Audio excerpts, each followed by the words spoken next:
Welcome to the Genius Factory. Enjoy the video. In this video, I will explain how to play the Skyline Emulator. First, download the latest version of the Skyline Emulator from its official source. Ensure your Android device meets the minimum specifications, typically requiring at least 4 GB of RAM for smooth operation. Next, legally obtain your game files, which are usually in XCI or NSB formats. Place these files in an easily accessible folder on your device for the next steps. Once installed, open Skyline and navigate to the Settings menu. Here, you can optimize your experience. Adjust the resolution scaling to balance visual fidelity and performance.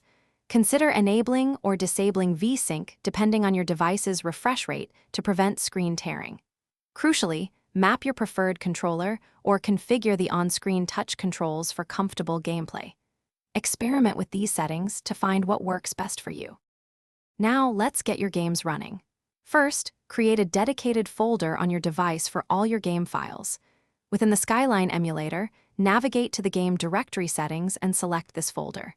The emulator will then scan and display your available games.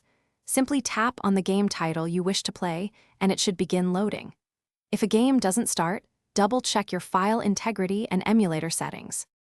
To ensure the best performance, close any unnecessary background applications before launching a game. Keeping your device's operating system and the Skyline Emulator itself updated can also resolve many common issues and improve stability. If you encounter persistent problems with a specific game, consider reaching out to the Skyline Emulator's online community. They often have solutions or workarounds for various game-specific challenges, helping you get back to playing quickly.